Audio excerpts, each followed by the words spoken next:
इसलिए अपने मसलक पे ठोक के कायम रहो और बिल्कुल जनाब वाला एक जरा भी दिमाग में इधर उधर की बातें ना आए, वरना ये पूरा शौक दौर है, बड़ा पुरफितन दौर है। अकीदे और ईमान के डाकू हर चौराहे पे मौजूद हैं। आप जनाब वाला कहीं उनके दामन फरेब में नहीं आ जाना। आप कहीं इन बेरूपिया मुल्लाओं की बातों में आकर के अपने अकीदे और ईमान का जनाजा ना निकालना, बल्कि अपने नबी और नबी के सहाबा के दीन पे कायम रहना। हुजूर ने फरमाया उमर जो कहता है वो हक होता है। अल्लाह ने उमर की जुबान पे हक को कायम फरमा दिया है। सुभान। हज़रत उमर ने फरमाया क़ाला इन्ना दुआ मौक़ूफ़ुन बैन समाई वल अर्द। हज़रत उमर ने फरमाया जब कोई बंदा दुआ करता गए उसकी दुआ बाब इजाबत में नहीं पहुँचती गए, रब के यहाँ कबूलियत पे नहीं पहुँचती गए, उसकी दुआ लटक के रह जाती है, आसमान और जमीन के बीच में मुअल्लक रह जाती है। हर दुआ जमीन और आसमान के बीच में रहती है, रब की बारगाह में नहीं पहुँचती है, कबूलियत वाले दरवाजे पे नहीं पहुँचती गए। ए उमर क्यों? उमर कहते गए ला यसअदु मिनहु शैउन हत्ता तुसल्लिया अला नबिय्यिका। हज़रत उमर कहते गए जब कोई बंदा दुआ करता गए उसकी दुआ जमीन और आसमान के बीच में लटकी रहती है, मुअल्लक रहती है, बाब इजाबत में कबूलियत के दरवाजे पे नहीं पहुँचती गए। कब तक? हत्ता तुसल्लिया कहते गए अला नबिय्यिका, उस वक्त तक जब तक जनाबे वाला वो अपने नबी पे दरूद और सलाम ना पढ़ ले। जब तक वो दरूद नहीं पढ़ता उस वक्त तक उसकी दुआ बाब इजाबत में कबूलियत के दरवाजे पे नहीं पहुंचती, लटकी रहती है। अब सीधी सी बात है जनाब, जो अपनी दुआ को लटकाना चाहता है, अपनी नमाज को, अपनी इबादत को, अपने नेक अमाल को दुआ के जरिए बाब इजाबत में नहीं पहुंचाना चाहता और चाहता है कि मेरी नमाजें, मेरी इबादतें, मेरी ज़कात, मेरी खैरात, मेरी तिलावत, मेरा जिक्र, मेरे नेक अमाल लटके रहे, कबूल ना हो, कबूलियत के दरवाजे पे ना पूछे, बारगाह रब्बुल आलमीन में ना पूछे, तो उसको दरूद और सलाम पढ़ने की जरूरत नहीं है। जो अपने अमाल कबूल कराना चाहता है वो फिर दिखावे के लिए नहीं बल्कि सीने से मोहब्बत और इश्क मुस्तफा सल्लल्लाहु अलैहि वसल्लम में डूब करके दरूद और सलाम पढ़ लिया करे।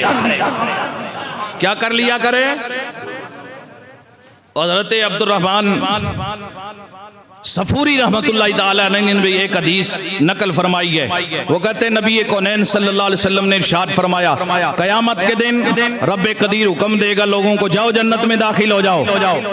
एक गिरोह होगा, लोगों के नेक अमाल होंगे उनके पल्ले, लेकिन जब वो निकलेंगे जन्नत की तरफ तो रास्ता ही भूल जाएंगे। जाओ जन्नत में हुक्म दिया जाएगा, अब जाएं किधर से उनको जन्नत का रास्ता ही भूल जाएगा, वो भटकना शुरू हो जाएंगे। जन्नत में जाओ, जन्नत का रास्ता ही भूल गए। हुजूर ने फरमाया, पूछा गया या रसूल अल्लाह सल्लल्लाहु ताला अलैहि वसल्लम, ये कौन लोग हैं जो जन्नत का रास्ता भूल जाएंगे? जन्नत में जाने का हुक्म तो मिलेगा लेकिन जन्नत में जाने का रास्ता भूल जाएंगे, भटकते फिरेंगे, जन्नत नहीं मिलेगी, जन्नत का रास्ता नहीं मिलेगा, यूं ही वहां भटक रहे होंगे। मेरे नबी ने फरमाया अल्लज़ीना समीउ बिइस्मी, मेरे नबी ने फरमाया ओ लोगों, ये वो लोग होंगे जिनके सामने मेरा जिक्र किया गया, मेरा नाम लिया गया, मेरा जिक्र किया गया, मेरा नाम लिया गया, मेरा चर्चा किया गया, वलम युसल्लू, और इन्होंने मुझ पर दरूद नहीं पढ़ा। इनके सामने मेरा जिक्र हुआ, मेरा नाम लिया गया, इनके मुंह बंद रहे, नमाजें पढ़ते रहे, तिलावत करते रहे, सदकात करते रहे, खैरात करते रहे, जनाब वाला नेक अमाल करते रहे, लेकिन जब मुझ पर दरूद और सलाम की बात आई, मेरा नाम लिया गया, मेरे लिए कहा गया, किसी ने भी नाम लिया, कहीं भी दरूद और सलाम की सदा लगी तो ये खामोश रहते थे, इनकी जुबानों पे दरूद और सलाम के ताले लगे रहते थे।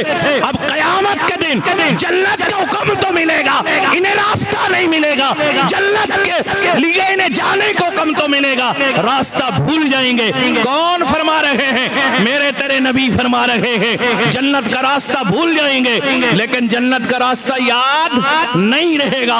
अब पता चला अगर जन्नत का रास्ता याद रखना है तो नमाज से जन्नत का रास्ता याद, वहां बोलो ना, बोलो यार। इस हदीस से पता चला नमाज से जन्नत का रास्ता याद। नमाज पाबंदी से पढ़िए, हुक्म रब्बी है। नमाज छोड़ने वाला जना वाला गुनहगार है, दोज़की है, जहन्नमी है। मेरे नबी ने फरमाया अस्सलातु इमादुद्दीन, नमाज दीन का सुतून और पिलर है, खंबा है। मन अकामहा फकत अकामद्दीन, जिसने नमाज को पढ़ा उसने दीन को कायम रखा, दीन के सुतून को कायम रखा। जिसने नमाज को छोड़ा उसने दीन को गिरा दिया, दीन के सुतून को गिरा दिया।